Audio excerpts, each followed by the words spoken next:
And at 10, Henry. Now there are many ways to consider Henry a victim of the purple guy, but he's first because not many of them are as direct as others. While we do see Henry get killed by a baby in FNAF World, in the main series games he lives on in FNAF 6, where he then gets burnt in a fire. Unless baby kills him in the FNAF 6 location before the fire can, since he cut her off earlier, but that's still just speculation. However, Henry was also the victim of purple guy's crimes when Charlotte died, as seen in FNAFs 2 and 6, as well as in the books, since Henry lost his book daughter Charlie to William when she was only 3 years old. Remember, when someone takes a life, the one who dies isn't the only victim. Their family and friends, anyone who loved them, are a victim as well. This also extends to Henry's wife, who we don't know the name of as far as I know, since she may still be alive in the games. And at 9, Gabriel. Gabriel was one of the original 5 missing children from the first ever incident that we learned about in the games. We believe his soul passed into the Freddy animatronic based on the gravestone ending and the placement of the FNAF 3 heads.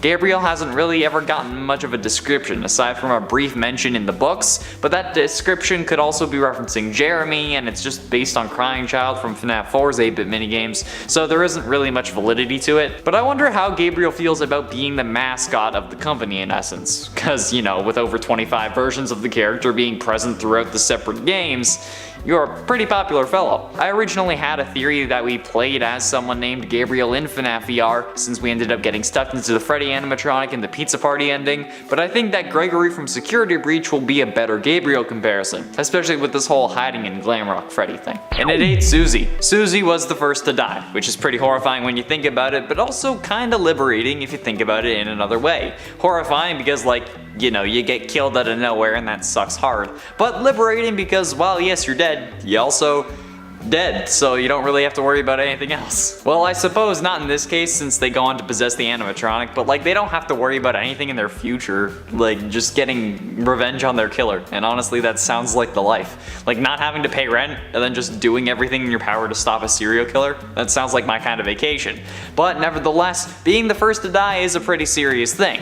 We know she was the first thanks to Withered Chica's voice line in Ultimate Custom Night, and keep in mind that the Withered animatronics are the original ones after being decommissioned when the restaurant closed prior to FNAF 2, since FNAF 2 is still a prequel and one of the first games in the timeline, so she is Withered Chica, even if she's also Chica. Gotta love the games. And at 7, Grim Fredbear. Grim Fredbear is one of the antagonists from Final Nights 3 Nightmares Awoken. He's only active on Night 5 and found in the left hallway. Grim Fredbear resembles the normal golden Fredbear suit, only with his suit glowing a deep purple while the interior of the suit glows a bright white. His upper face appears to be torn off, including his eyes, leaving an empty, hollow, gaping hole in its place. The inside of the mask, though it appears like there's nothing really inside, actually conceals a white, pale human head that can only be seen during his jump scare. And before you ask, yes, it's mine. The animatronic is clearly meant to be a reference to Shadow Freddy and the theory that the Shadow animatronics were Springlock victims, which was later confirmed by Scott to be false when stating that William was the only victim of a Springlock failure. And in the museum level, which unlocks after Night 5, it is revealed that Grim Fredbear is a Springlock victim, saying, quote, another Springlock failure victim, the second generation of Fredbear. And at 6, Grim Chica. The first Springlock victim in the Final Nights series, Grim Chica is a primary antagonist in Final Nights 3 Nightmares Awoken. Unlike others, she is not a Reaper animatronic. Grim Chica holds a strong appearance to the Springlock suit on the poster in the Night 3 cutscene, but her faceplates are very hard to spot and she's almost entirely purple. She really resembles Toy Chica. The glowing accents inside of her resemble a human corpse. She lacks a bib unlike the original Chica, and her overall body is very slim like the original Toy Chica, except for her hips, which appear to be much wider. Got the baby birth in hips. I regret that immediately. And she lacks shoulders or upper arms, with her forearms protruding from her armpits. Grim Chica is also revealed to be a Springlock victim in the museum level, saying, quote, a victim of a Springlock failure, forever forced to haunt the suit she is wearing, now being manipulated by her sister and mother. Tried spray on tan, still very pale. Why is that so relatable to me? No matter what I do, I'll always be pale and pasty. Not the whole being manipulated by your sister and mother thing. That's weird. But I'm okay with forever being pasty. However, I did rank this above Grim Foxy because, it's Chica. And look what they did to my girl Chica.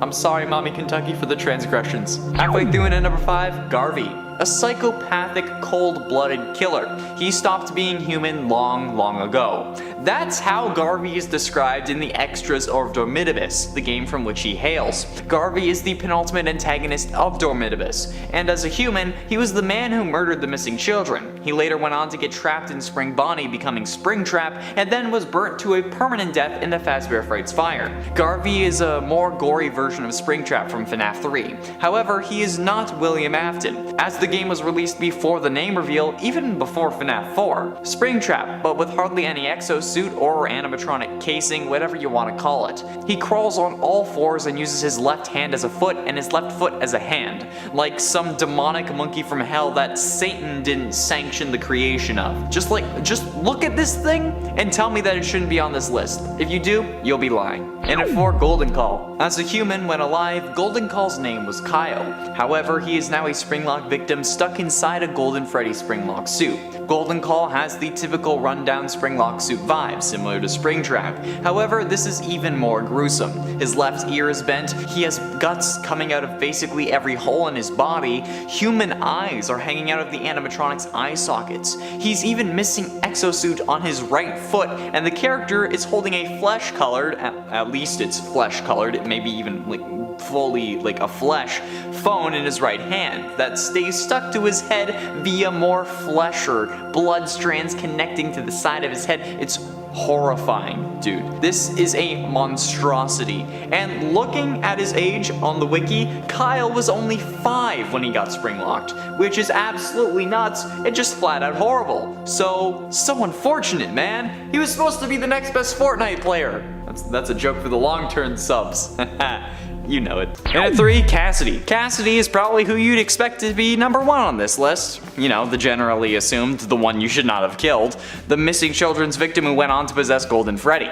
Cassidy is described in the novels as a young girl with long black hair, which is also the description of the only human to appear in the FNAF survival logbook, or security logbook, I call it both. The name Cassidy was also discovered in that book, when a Reddit theorist going by the username DPowerful1 took wrong or highlighted numbers from various pages and put those into word search and in coordinates, and then he ended up finding the name Cassidy, which has got to be the most complicated thing in history. We dig through source code and we put audio files through goddamn spectrograms to try to find clues, but even this was too much for this series. I don't know why I had to go and make things so complicated. Penultimately, in at number 2, Charlotte. Charlotte is one of the most troublesome victims Purple Guy has had. Being the 6th victim, Charlotte gets killed outside the pizzeria, despite desperate attempts from her father, Henry, to prevent this, mainly by creating a security animatronic designed like a puppet to protect other kids but treat her as a priority. You know, he's a parent, I get it. However, when it gets trapped in its box, it's unable to make it out to Charlotte in time to save her. So, in another attempt, the puppet saves her in another way, allowing her agony to reach out and take hold of the animatronic. As the puppet, Charlotte then goes on to share her gift of the second chance with the other animatronics, bringing them to life as well, resulting in William's ultimate undoing. In a way, Charlotte is really the one you should not have killed, since if he had spared her, maybe he wouldn't have lost his life in the end, or been spring-locked. So, yeah, shouldn't have done it. Finally, in at number 1, us. Now, this is why Cassidy isn't number 1. No matter what, we are a victim of the Purple Guy, and not in any philosophical way either. We are a direct victim of the Purple Guy, or William Afton, or Glitchtrap, or whatever you want to call him. Since, thanks to FNAF VR, no matter what you do, you end up losing at the end of the game. You either merge with him and join him on stage, or you complete the ritual only to get locked away in your own mind as William walks free in your body, or, the easier one, we get stuffed into Freddy at the end of the Pizza Party minigame. But if you end up collecting all 16 tapes and actually fully complete the game, you're a victim of the Purple Guy. He uses your body to commit whatever comes next. I mean, we could be Vanny, we could be Tape Girl giving it another shot, we could be some random bystander, but either way, we the player get gotten by this toxic, poisonous grip that is the Purple Guy. So, yeah, I'm gonna put myself at number 1. In at 10, Henry. While Henry does ultimately perish thanks to the FNAF 6 fire, he would have been a target for William beforehand, especially once he had learned who was actually committing the crimes at his restaurants. But why didn't William go after him? It would have been too obvious, really. I mean, there are 5 murders that occur inside the walls of the restaurant. They already suspect William for it, but then Henry goes missing and then William is left as the sole proprietor of the business. That's super suspicious and would definitely result in an arrest. Motive means an opportunity. Motive motive is absolutely there, especially if William was cheating with Henry's wife or something. Means would be fairly easy to find, and William has plenty of opportunities, let's be honest. So killing Henry would only result in William going to jail, which probably saved Henry's life. And at 9, Vanny.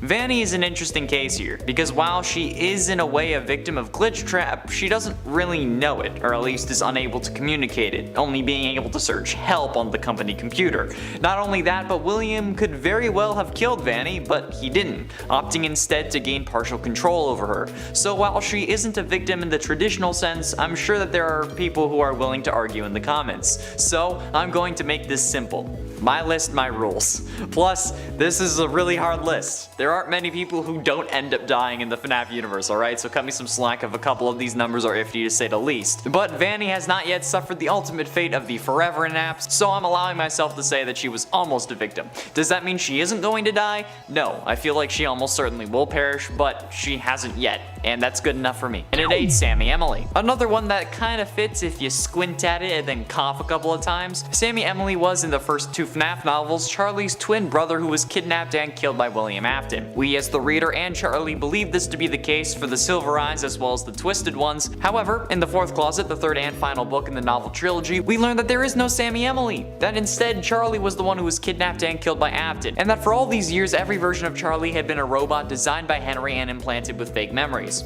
So technically, since Sammy Emily isn't real, they aren't a victim. And if we want to get even more meta with it, they were almost a victim because Scott could have decided to let the story stay that way and not make Charlie a robot. But he didn't. Sure, Sammy could have been a real character. That, or if Sammy was real, they would have been a victim, meaning that since it didn't happen, they were almost a victim. Like I said, this list was hard, but I promise the next ones make more sense. And at 7, Vanny. Vanny is the planned main antagonist of the next FNAF game Security Breach. There is not much we know about Vanny, but there are plenty of theories. Some believe Vanny to be the glitch trap controlled version of Vanessa, which would make sense. Some also believe that she was the girl who recorded the tapes in FNAF VR, aptly referred to as Tape Girl, who I literally just mentioned, which would also make sense. And while both of these are probably true, even if they aren't, somehow Vanny did fall under William's control, which in essence makes her a Springtrap victim, even if it was Glitch Trap who was controlling her. But he also would have manifested in that suit because he didn't want to relive the agony of being spring locked, so he was still basically Springtrap.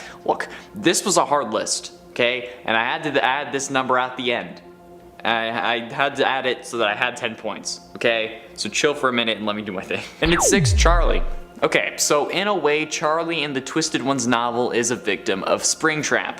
And by in a way, I'm gonna have to suspend my disbelief because she was still a robot. While the original Charlie was killed by William Afton, in the Twisted Ones, one of the 4 robotic versions of Charlie gets snatched by a twisted animatronic and gets killed. Which only makes things more confusing when another version of Charlie, who is much older, shows up. But that's not the point. The point is that at this point, William had become Springtrap, and the twisted animatronics were his invention. So while yes, she was a robot, she was still a sentient robot who got snatched by an Afton creation after he had become Springtrap, so that's good enough for me. This was, like I said, actually harder than I thought it was going to be. William doesn't do much killing after becoming Springtrap, because he's locked in a room for 30 years. Most of the damage was already done at that point, so please forgive a few leaps in logic or suspension of disbelief, please. Thank you. Halfway through into number 5, Matthew. Remember how earlier I talked about how Springtrap was killing himself in the Springtrap's Revenge VR game in the Fazbear Frights book Bunny Call? Well, not only does he do that, but he also tears the main character Matthew to shreds. Now, some do consider this Matthew to be a reference to MatPat of game theory, and it makes sense why. But what makes this bad is that the community considers this an M-Preg fanfiction, which I have to say, I enjoyed not knowing what that was until I had to ask my sister about it because it was everywhere online. She's really into fanfiction, it's kinda concerning. Anyway, basically Matthew in this story gets implanted with a baby Springtrap thanks to a program called itsaboy.exe, which literally ends up tearing him to shreds from the inside out. Hardly a fun experience, I would say. Yet some women go their whole lives wanting to give birth and have kids. But I mean, at least most of the time, they don't kill you from the inside out. Or rather, they don't usually claw at you and dig through your stomach. That's exclusive to Springtrap. I hope. And at 4, Henry. Henry is another case that is kind of like victim adjacent, and not in a sense where he was a victim because he killed Charlie like I said last time, but rather because Henry lets himself die in FNAF 6 in order to ensure that nobody remembers what William did. However, William does end up escaping, but Henry stayed put and let himself burn in the FNAF 6 fire because of Springtrap, and then it turned out that it was all for nothing, because nobody is standing in his way anymore. So honestly, while not directly killed by Springtrap or William, Henry is one of the biggest victims that William has. He took his family and his life, all for nothing, since it didn't actually put an end to his reign of terror. But maybe, like the ultimate custom night Samurai Freddy cutscene suggests, maybe Henry is also still alive, possessing an object looking to come back to keep pursuing that anime fox. At least, I wouldn't be surprised if Henry turned out to be Glamrock Freddy or something like that. Getting close to the end, and at number 3, us. We as the player in many of these games narrowly avoid death. Sometimes with ease, sometimes by the skin of our teeth. Like in the Baby Night Terror level of FNAF VR, where we are literally trapped in a closet that Baby could open at any time and kill us. Other times are less close, like if we see an animatronic right outside our window in FNAF 1 and need to quickly close the door before it gets us. But either way, there is no denying that we in every FNAF game are almost victims. Sometimes we even are victims, like in FNAF 4 where we die thanks to William pulling the plug, or in Sister Location where he gets scooped and stuffed with Ennard, or FNAF 6 where we willingly allow ourselves to be freed by the cleansing fire. No matter what, it's undeniable that we are some of the most resilient characters in the whole series. Normal people would see what they're up against and then quit day one. And then when asked about it at their next interview, they would say haunted animatronics were trying to kill me, so I quit. Simple as that, no other explanation needed. But we, as the players, stick it out for a week. And instead of quitting, we get fired, because we know what we need to do, and that's pretty admirable. Penultimately, in at number 2, Jeremy Fitzgerald. Jeremy Fitzgerald is the character most assumed suffered the bite of 87, a moment that has been debated since the start of the Five Nights series. While yes, this Jeremy may lose his frontal lobe, he could have lost his life. And I don't know about you, but losing my frontal lobe and getting promoted to day shift and suing that company to get a boatload of money sounds a lot better than death to me. Especially since MatPack concluded that one of the only things that would happen would be your loss of self-preservation and fear. Now I have no idea what an entire frontal lobe being removed would do, but it still sounds better than death, which in my opinion makes this character almost a victim, since if that animatronic had moved even slightly, or Jeremy had been an inch closer, it would have been much worse than it was. Oh yeah. Finally, in at number 1, Casey. Casey's the main character in a Fazbear Fright story I don't know if I've really talked about in detail. I might have mentioned the story here and there, but I don't think there's been a whole number on it.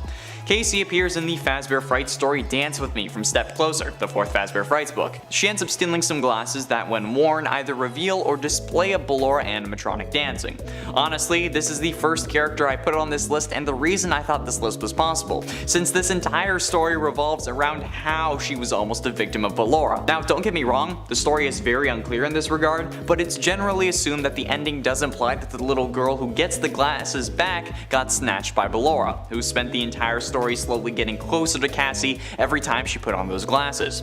She returns the glasses to the woman who owns them, and when her daughter ends up putting them on, she's the one who starts dancing. And knowing this series, I highly doubt it's because she was excited to see a 7-foot-tall Ballora dancing right in front of her. Cassie was very nearly caught by Ballora, instead having a little girl take her place. That kid was probably a brat anyway though. I hope it was brave. In at 8, Phone Guy. Phone Guy's death is one of the most mysterious deaths of all. We hear him die in FNAF 1 on night 4 with the sound of multiple animatronics banging on his doors, but we never really get an explanation as to what happens to him. We know he dies, but other than that, it's all speculation. One of the theories though is that animatronics got him and shoved him into a suit, resulting in a very painful death, especially since at this point the spring-lock suits were either still in operation or hadn't been totally removed. The actual timeline of the events of the spring-lock suits is a little messy since we don't really have years for things like them getting scrapped, yet it's still possible that Phone Guy was shoved into one or maybe used it to hide. After all, maybe Phone Guy is secretly William Afton and Scott just didn't want us to know that yet or something. I still feel like that might have been in the realm of possibility. Maybe not now, but it was. And at 7, Lewis. Lewis was introduced in FNAF AR through emails that he's lucky he's the only one seeing, and not HR. Lewis is a creepy co-worker of Ness who works at IT, at the company creating all the robots for the Fazbear Entertainment delivery service that we experience in Special Delivery. And he's probably the creepiest damn character in the entire series. Honestly, I'm surprised he hasn't been killed, especially if Ness is indeed Vanessa and Vanny, since he seems to be onto their little scheme. He's intercepted search queries and emails that just make Ness seem off, and straight up like a serial killer. Didn't she order like realistic human masks at some point? Anyway, if William had seen these emails addressed to Ness, he would feel required to take matters into his own hands and get rid of the guy who keeps spying on them. Unless this would be a similar situation to Henry, where the cops would look at these emails and see that he was harassing Ness and then maybe take her in for questioning. I mean, it's a realistic scenario. Ness feels threatened or annoyed by Lewis and then just gets rid of him. People have killed for less, and the contents of those emails is only more incriminating. Like, who orders realistic human faces? Aside from me. And at 6, indie game dev. The Scott Cawthon in-universe stand-in is an interesting character I hope they explore more in the future. But with Scott retiring, could this character meet a grisly fate? It could be that Fazbear Entertainment wants to tie up loose ends while trying to rebuild their reputation, or that maybe they threatened him into making the games in the first place, so they're keeping a close watch on him. I mean, if William learns about what this guy was making, maybe he would feel like he needs to silence the one man who knows too much, or strong-arm him into creating the games after he learned that he knew about the real story behind Fazbear Entertainment. It's entirely possible. It could also be that the indie game dev was the person the FNAF 6 franchise owner job was for, since there was a way out plan for them, and Henry knew at least one other person that knew what was going on. But that person wasn't Michael, as we learned from the final speech, meaning that whoever that was almost a victim as well. And to you, my brave volunteer, who somehow found this job listing not intended for you. Halfway through in at number 5, William Afton. William does eventually kick the bucket, but even when his physical form dies, he comes back as sentient code in a video game, and isn't that the dream? Either way, this man narrowly avoids dying throughout the whole series. This man was possessed by a spirit that intentionally kept him alive through multiple instances that should have killed him, so I think if anything, this guy is the definition of almost victim. William doesn't even ultimately die until he allows himself to in the Fazbear warehouse in the Man in Room 1280, and even when his body explodes, he's still surviving through latching onto a hard drive that gets scanned into Help Wanted, and I have no doubts that he picked the one that would specifically be used, or one that he instructed someone else to use when making the VR game. At least if the game was planned before his demise. Seriously though, William survived a spring locking, the FNAF 3 fire, the FNAF 6 fire, and the constant assassination attempts from the hospital staff, so this guy is for sure making it onto this list. And at 4, Kelsey. Kelsey, in essence, is the main antagonist to the Fazbear Fright story, the new kid from the third Fazbear Frights book, 1:35 AM. Kelsey had just moved to town and ends up making friends with the protagonist, Devin. Devin ends up getting jealous of how much everyone loves Kelsey, so he hatches a plan with his friend to trap him in a spring-lock suit for a few hours. However, when they unleash their plan, the spring-lock suit fails and kills Kelsey. At least, so they thought, since a week later, Devin returns to make sure Kelsey is still there, only to find a different body in the suit. He knows it's someone else because the hair color's different. And then Devin gets stuck in the suit by his arm and bleeds out, only for the story to cut back to Kelsey meeting 2 more kids at his new school. This is an interesting story, because while Kelsey did get springlocked, he ends up being fine. So what happened? Some think that Kelsey's a ghost, some think that he's the one you should not have killed, others don't know. But either way, this version of Kelsey, the one who got into the suit, was nearly a victim that somehow survived or escaped.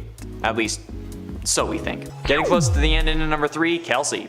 Kelsey is in essence the main antagonist of the Fazbear Fright story, the new kid from the third Fazbear Frights book, 1:35 AM. Kelsey had just moved to town and ends up making friends with the protagonist, Devin. Devin ends up getting jealous of how much everyone loves Kelsey, so he hatches a plan with his friend to trap him in a spring-lock suit for a few hours. However, when they unleash their plan, the spring-lock suit fails and kills Kelsey. At least, so they thought. Since a week later, Devin returns to make sure Kelsey is still there, for some reason, only to find a different body in the suit. He knows that it's someone else because the hair color's different, and then Devin gets stuck and bleeds out, only for the story to cut back to Kelsey meeting 2 more kids at his new school. This is an interesting story because while Kelsey did get spring-locked, he ended up being fine. So what happened? Some think that Kelsey is a ghost, while some think that he's the one you should not have killed, but no matter what, we all feel like there is a high possibility that Kelsey was a spring-lock victim, at least when they were alive. We don't know how and we don't know when, but it's a definite possibility. And ultimately, in at number 2, missing children. Much like the Cassidy situation, the entirety of the missing children involved in the missing children's incident may have been Springlock victims. We're still unsure as to the method of extermination that William used on the screaming pests. Sorry, the kids who run around in my building hallways they're still getting to me. If they ever go missing though, these videos are not going to help me. Anyway, we don't know how William dispatched of these kids before shoving them into the suits, and honestly there may not be a way that he killed them before shoving them in. The act of putting them in the suits may very well have been what killed them, which would make sense given that a Springlock incident would be more agonizing than a simple knife to the chest. And a Springlock collapse would be a more realistic way for the suits to start leaking blood and other fluids, since one knife wound wouldn't really do that, especially around their eyes. Even if the suits didn't like snap closed, if William shoved them into the suits, that's close enough for me. In at 9, Mr. Hippo. Okay, this is kind of a joke number, but also not, because Mr. Hippo is literally the worst thing ever in Ultimate Custom Night. Mr. Hippo is a viable animatronic from FNAF 6 that returns as an antagonist in Ultimate Custom Night. Okay, Mr. Hippo will climb through the duct systems trying to reach one of the 2 hoses in the office. Hoses? Is that right? I don't know. I just copied and pasted that line from the wiki. The player needs to use an audio lure to keep him in place and to move him around so that they can use the heater to push him back, and he is fooled 100% of the time by the audio lure. Also is fooled faster than Helpy Frog. However, most of the scare factor from this animatronic doesn't come from their behavior or their design. This time around, rather, their death lines. Cause you see, Mr. Hippo has a knack for going on about things. A lot. Okay, it's like me on a first date. Still, he will go into like 5-minute long speeches that you have to deal with every time he kills you. Meaning that if you get jump scared, you're boned for enough time to make a sandwich, okay? Which is annoying as hell. Getting killed by him enough will eventually cause you to end up agreeing with me that he needs to be springlocked. Because you end up knowing what comes after the smoke of the jump scare clears, and it's just pain. In at 8, Roxy. Okay, I know that Roxy and Mr. Hippo are animatronics and incapable of actually feeling pain because of a spring locking, but honestly, I also just hate this kind of person. The self-centered tool bag who only cares about themselves, whether they secretly hate themselves or not. That's not what matters here, okay? Who you are and what kind of person you are is defined by how you treat others and who you are when the pressure is on. And Roxy is just horrible. And while they may not be able to feel pain from the spring locking, at least Roxy will be contained if they got spring locked, okay? And honestly, that's what I need. I don't want to deal with this personality type. I've dealt with enough people like this throughout my life, and I'm still only 22 goddamn years old, which means that I'm really fed up with this shit. So yeah, there's not much else to say with this one other than I want her to be restrained so that I don't have to deal with her. So yeah, that's it. That's the number. What are you still doing here? Go to the next one. And it's 7, Michael Afton. This relies on heavy speculation and assumption. However, if the entered enema is truly what killed Michael's body, then could it be considered a spring locking?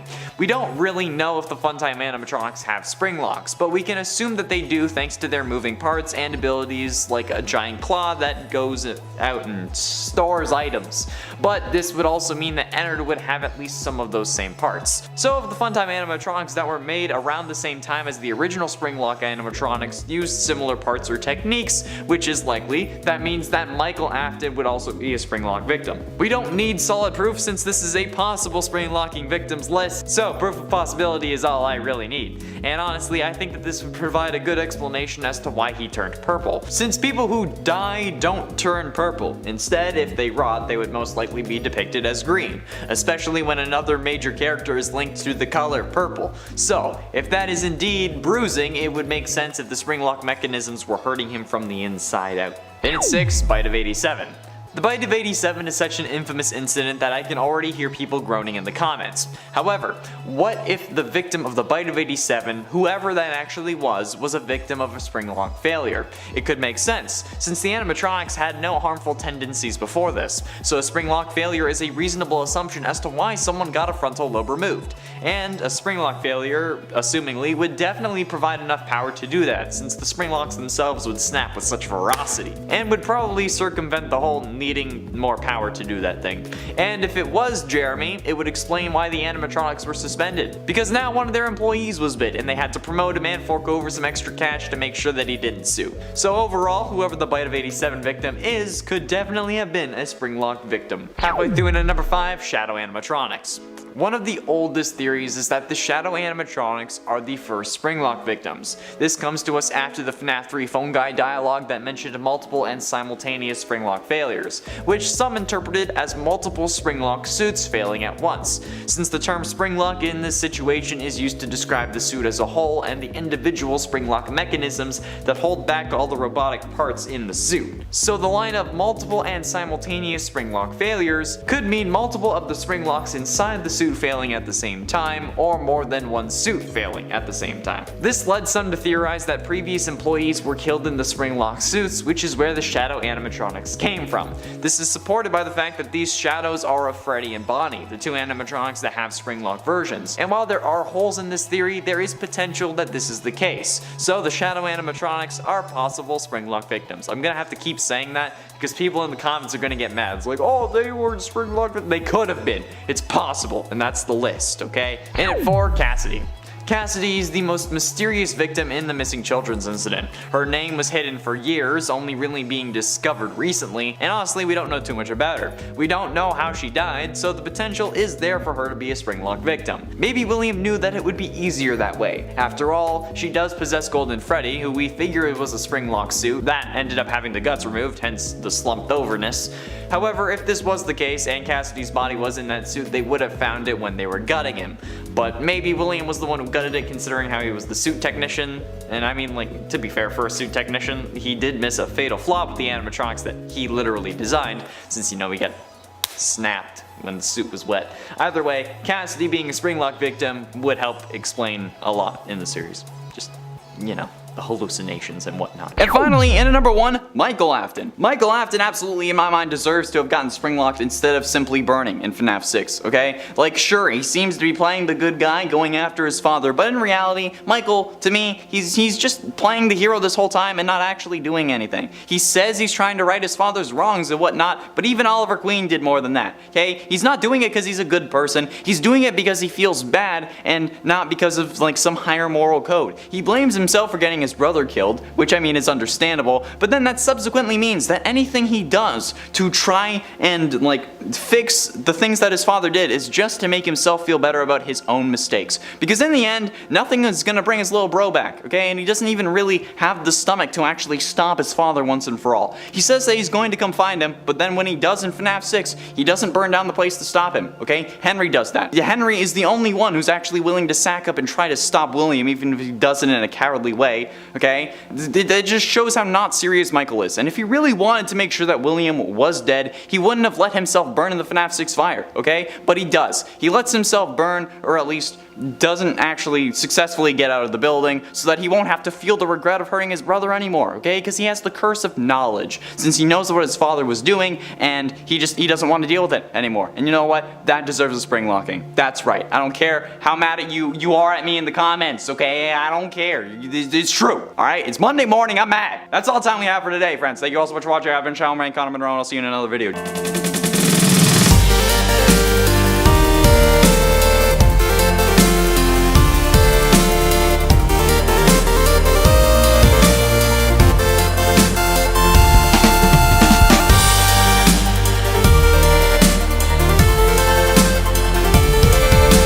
And at 10, Crying Child. Okay, so I'm putting this one at number 10 because I personally don't think that the Crying Child is a Springlock victim. To me, there's just no logical way that that animatronic jaw should have crushed his skull, because, you know, the Springlocks were already active and that would require a lot of power to crush a skull anyway. However, it is possible that since this is a series about haunted animatronics possessed by spirit metal, that logic kind of gets thrown out the window. So assuming that he is a Springlock victim, that's brutally scary. Being thrown into an animatronic's mouth and crying so much that you make the jaw snap onto your own skull, killing you instantly? Holy crap, that is nightmare fuel. That's why some people are scared of robots or animatronics, and while it may not be realistic, the possibility of it happening is still horrifying to say the least, especially since not even that long ago he lost his sister to Circus Baby, and that's pretty messed up. And I'm sure that Michael, who put the kid in his mouth, as long as, you know, I'm wrong about my theory, he'd be scarred for life. And I think I would be too. Before we move on to number 9, can you do me a favor and smash that like button and subscribe if you haven't yet if you are looking forward to this list. I saw a load of comments asking for it, so this better not flop. If it flops, so help me, you will all have a reckoning. The more likes we get, the more likely we are to do a part 2, and it also helps us against the algorithm almighty and lets us grow the channel, which means more cool vids for you, so you know, it's a win-win, so thank you. And at 9, The Twisted Ones. The Twisted Ones novel starts a year after the Silver Eyes ended, with Charlie in university.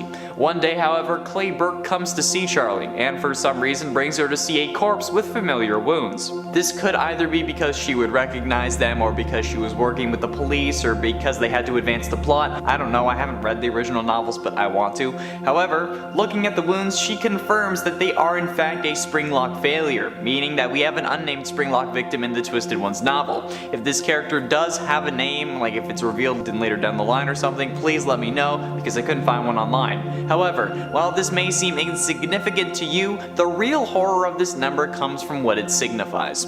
This Springlock marks the return of William Afton, since at the same time, Clay also tells her that a blood sample they took from Afton showed that the body was a fake, or at least it was fake blood. The return of a killer, and the purple guy of all of them, that's pretty damn scary if you ask me. And at 8, The New Kid. Continuing with the theme of FNAF books, what about the story The New Kid from 1:35 AM, the third Fazbear Frights book? The story revolves around Devon, Mick, and Kelsey. Devon and Mick are outcasts. They aren't popular, they aren't cool, but when the new kid Kelsey arrives at their school, they make a new friend, despite Kelsey being charismatic and adored by everyone else in the school. Over time though, Devon grows jealous of Kelsey, since Kelsey has everything that Devon wants. So in an act of revenge or to gain control, because you know, that's kind of serial killery, Devon hatches a plan to lure Kelsey to an abandoned Freddy Fazbear's to trap him in a Springlock suit for a couple hours, to try to humble him, I guess. But the plan goes horribly wrong. After getting in the suit, the Springlocks fail,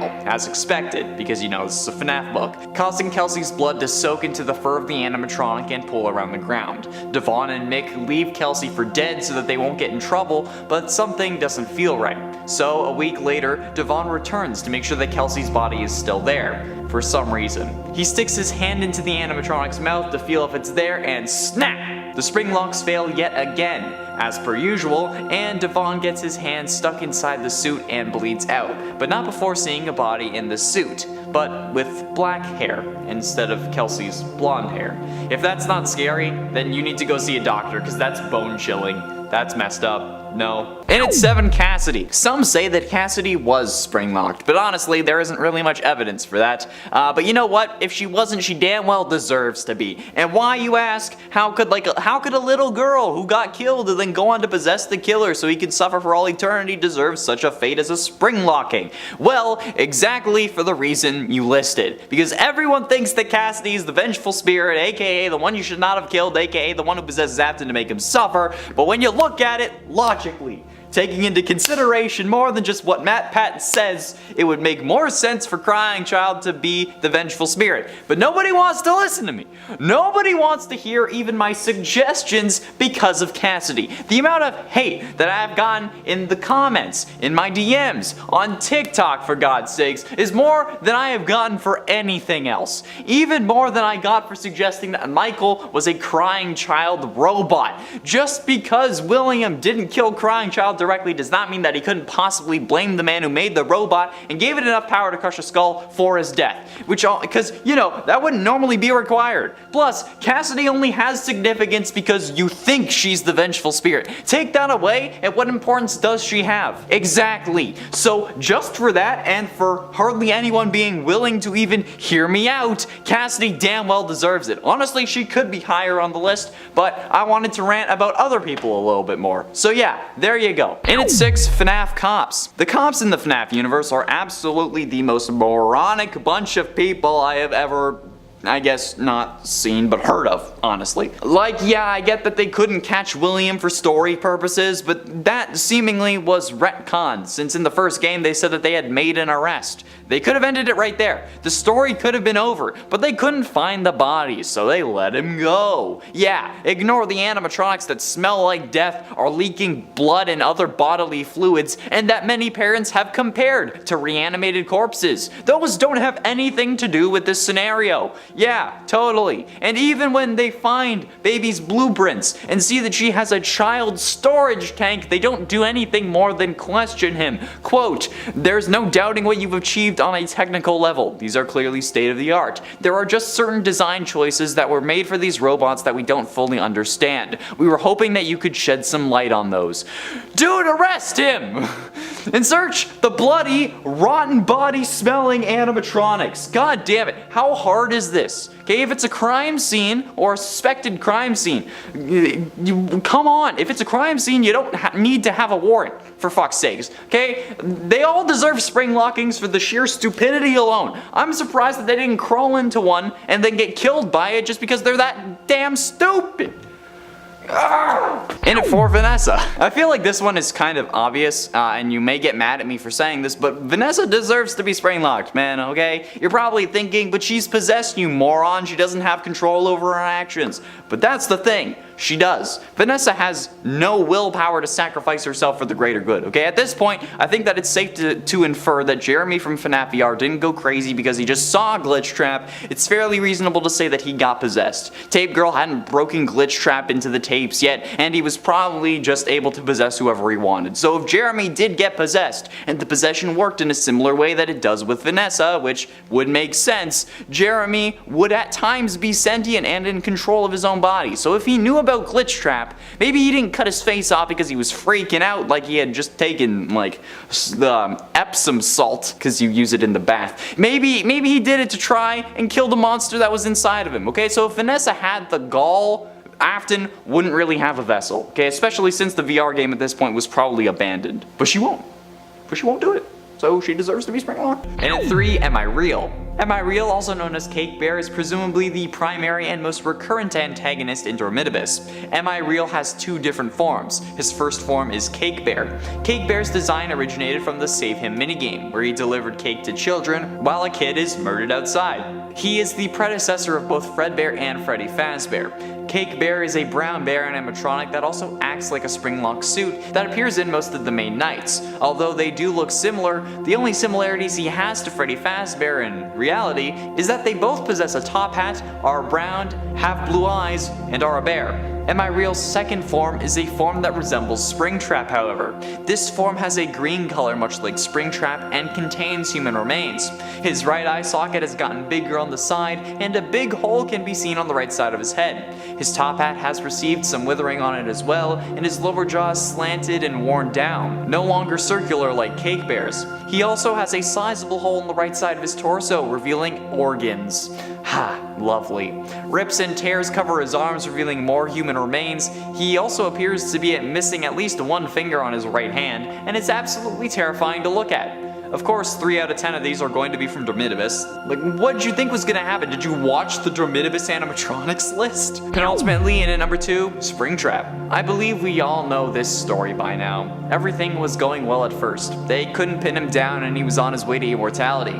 Once William discovered Remnant, however, he spiraled. He wanted to use it to fuel his life and make himself truly immortal. So in an effort to study it further, William lures possessed animatronics to the back room that they can't access and uses it to dismantle them, planning to melt down their endoskeletons to make soul-infused metal. However, by doing this, he unknowingly releases the souls of the victims he claimed oh so long ago. Shocked, he tries to scare them by getting into his spring body suit, which also coincidentally makes him feel more powerful. However, this haste coupled with the leaking in the back room causes the spring locks to fail, crushing him in torturous agony for the next 30 years. However, he didn't die from this. As we learn in the Man in Room 1280, he was being kept alive by the spirit of another victim. So he was living that agonizing pain for 30 years. And that makes him damn well deserving of the number 2 spot. And before you ask, no, him and Garvey are 2 separate characters, meaning that they can both be included on this list. You're welcome. Finally, in at number 1, you. A spoiler alert for a fan game, and if I say which fan game, it's going to spoil it. So if you want to avoid spoilers, click away now. And thanks for watching. I'll give you a chance to do that now.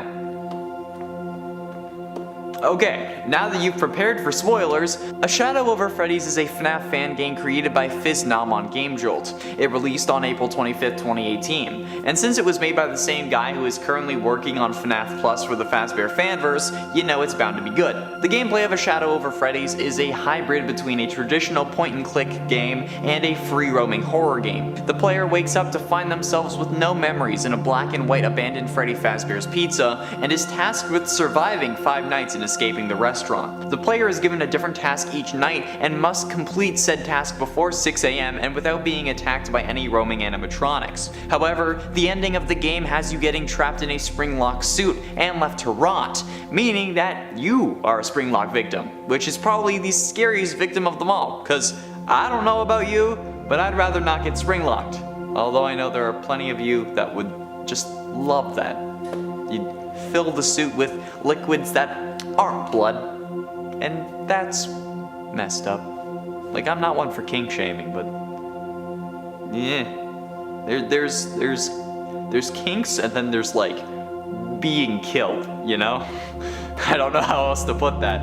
In 10, Springtrap. Now, this number is really meta, and that's why it's starting off the list. But this isn't a metaphorical or philosophical number as if you thought it was going to be. Springtrap has literally killed other versions of himself in the Fazbear Fright story of In the Flesh, from the 5th Fazbear Frights book Bunny Call. After Matt hadn't playtested a VR game he was working on for a few days called Springtrap's Revenge, he came back to find piles of dead Springtraps that the AI had somehow spawned in order to have something to kill. It's absolutely horrifying, and it's just plain weird. Like, why would you spawn more versions of yourself in order to have something to kill? Like, isn't that just like a paradox? Like how you physically are unable to prevent yourself from being born, since if you do, you fade out of existence, but then you can't go back and prevent it. So like, you can't stop yourself from being born, because then you can't stop yourself from being born. I mean, well, depending on what theories about time travel that you believe, whether you believe Back to the Future or Endgame. That also makes it impossible for your younger siblings to prevent you from being born, but the older ones can prevent the younger ones, because they'd still be alive before you were conceived. So watch out, Jordan. And at 9, Hudson. Hudson is the protagonist of What We Found, the 3rd story in the 8th Fazbear Frights book Gumdrop Angel. Hudson has short blonde hair with a pale beard and blue eyes. He also has straight white teeth. He has bruises and burns all over his body. He's 6'1" and skinny. Almost like me, except my teeth aren't white and I'm not 6'1", and I don't have a beard. But I have blue eyes and I'm skinny. Hudson is a security guard at the upcoming horror attraction of Fazbear's Fright. His life up to this point has been filled with nothing but tragedy. His father committed suicide and his mother remarried a man named Lewis who would physically abuse Hudson at nearly every chance he got. He also became the main target for bullies who would hold his head down while flushing a toilet. Hudson began to fail school, and instead of trying to help him, the teachers would instead call him names and tell him that he's dumb. Gotta love the public school system, am I right? The story would later reveal that Hudson's family home burned down with Lewis and his mother inside, killing them. While Hudson does burn in an oven at the end of the story, he was in essence driven there by Springtrap, who was the main antagonist of the story. So still a Springtrap victim. By the way, Hudson was also the one who set the fire that killed his mom and Lewis, so. And at 8, Jeremy. There aren't many glitch trap victims, so we can't really do one of those lists. But since Jeremy from FNAF VR was driven to suicide by Glitch Trap, who is William Afton's code form, I think it's close enough to deem a Springtrap killing. Jeremy from FNAF VR is the game tester who tested the game before Tape Girl, and is the one who Tape Girl found after he cut off his face using a guillotine paper cutter. This was thanks to William invading Jeremy's mind through the use of the VR game, which is still confusing to me, since unless you were connected in some form of Sword Art Online haptic suit, it shouldn't really be possible. We're only seeing the game with our eyes, not plugged in like the Matrix, but I don't know why I'm bothered by it. I mean, I'm literally talking about a game series where a man possessed by the spirit of a child exploded after somehow communicating while comatose, had then used his intense agony to possess a hard drive that then gets scanned to create an AI that allows this man to continue living. So I don't know why I'm getting caught up in semantics, honestly, but yeah. Jeremy. And at 7, Fritz. Fritz is also one of the original 5 missing children, being the victim who possesses everyone's favorite animatronic, Foxy. I guess in a way it was meant to be, given that both of their names start with an F and are shorter than their other names. The others actually also have similar names to their animatronics as well. Gabriel has the same amount of letters as Fazbear, Jeremy has the same amount of letters as Bonnie, and Susie and Chica have the same amount of letters as well. That's freaking weird, man. But not much else is known about Fritz. There originally was a theory that Fritz was a good guy who wanted to help the player in FNAF 1, but that was debunked in Ultimate Custom Night during like an April Fool's update or something where Foxy's mechanics were changed to just like block one of the doors instead of kill you. Like this was actually a joke though, since other mechanics were referencing other theories as well, like Phone Guy being Springtrap, and like cause well, Springtrap couldn't be moving when Purple Guy was talking, as well as like Nightmare Freddy making you wake up from your nightmare, and that was referencing the dream theory. I mean, like I wish I could wake up from this nightmare though. Oh wait, this is real? I talk about FNAF on the internet daily. That's actually a thing?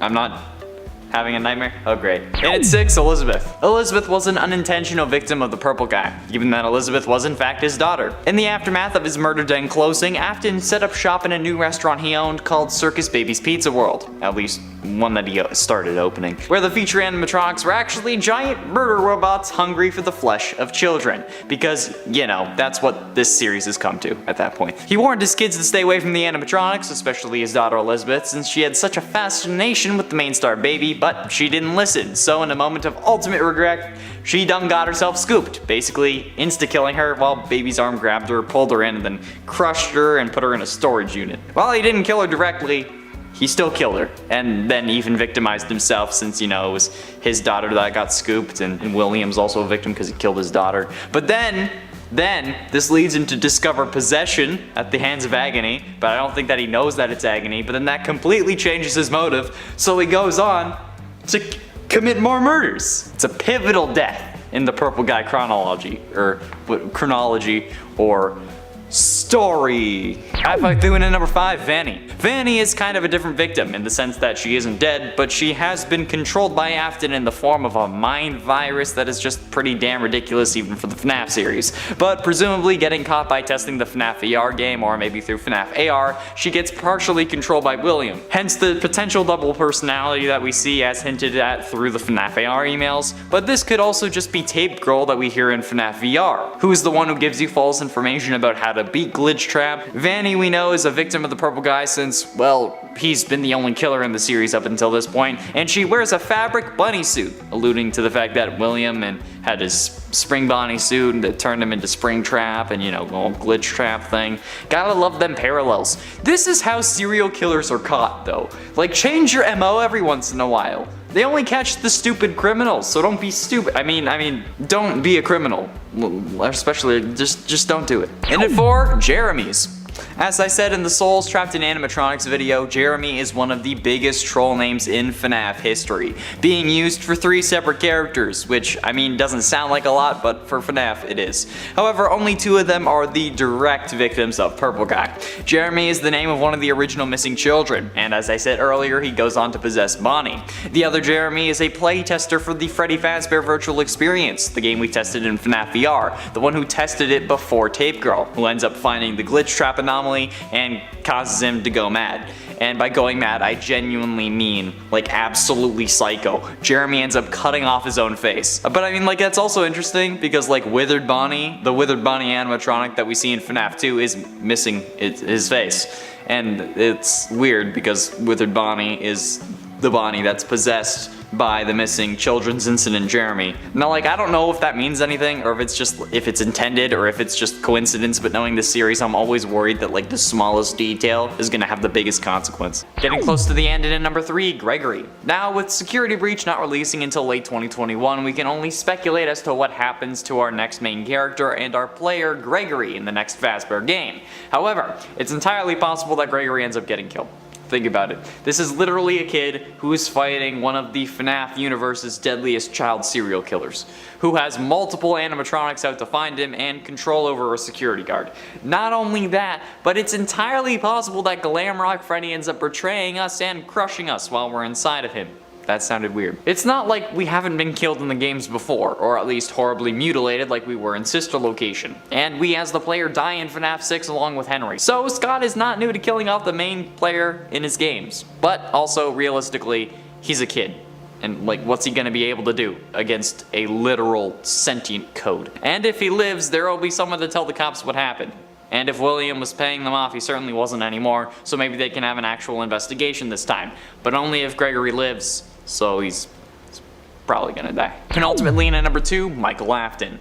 Now, this may be confusing to some of you since Michael doesn't die until FNAF 6, but come on, this guy is the biggest Springtrap victim of them all. Let's just recap what happens to Springtrap's own son, for God's sake. He kills his brother, assuming that's actually what happened. He then learns about his father's killing spree and tries to right his wrongs. While doing so, he is haunted by the spirits of the children his father has killed, and then learns about how his sister has possessed an animatronic after getting scooped so many years ago. Then he learns that he is probably a robot and gets ripped open by a scooping machine. After this, a giant robot amalgamation of parts fills his body and lets him bruise and rot while wearing him like a suit after Barney Stinson had a mental breakdown, and then he vomits that entire animatronic back out. Can you imagine how painful that would be? The 7-foot tall mass that is entered coming out of your throat. But somehow, he's still alive. Then he finds a job posting about a new Fazbear location and applies for it, but then has to salvage animatronics that include the thing that ruined his body, his long dead sister, one of his father's earliest victims, and his father, all of which may kill him if he's not on high alert. This man has suffered probably the most in the entire series. That's absolutely horrifying. Finally, in at number 1, William Afton. Yes, here we are again. While I already said Springtrap himself as the first number, I'm gonna round it off with some more self-reflection. Like I said, this list was hard. However, the most important victim Springtrap could have had would have been William Afton himself. Let's remember, Springtrap isn't a separate character. He is the body of William Afton that got spring-locked after he hastily put on his murder costume in the back room of an early Fazbear location after accidentally releasing the souls of his original victims. Whether it was to make them feel scared or to make himself feel more powerful, his haste coupled with the moisture from the leaking ceiling caused the spring-lock mechanisms to fail, shooting thousands of metal parts deep into his body. It would have killed him if not for the spirit that had possessed him that was intentionally keeping him alive. That's brutal. I mean, he absolutely deserves it, don't get me wrong, but that has to be included on this list. I mean, I was told that William should have been on the purple guy victims list, so there you go. Here he is.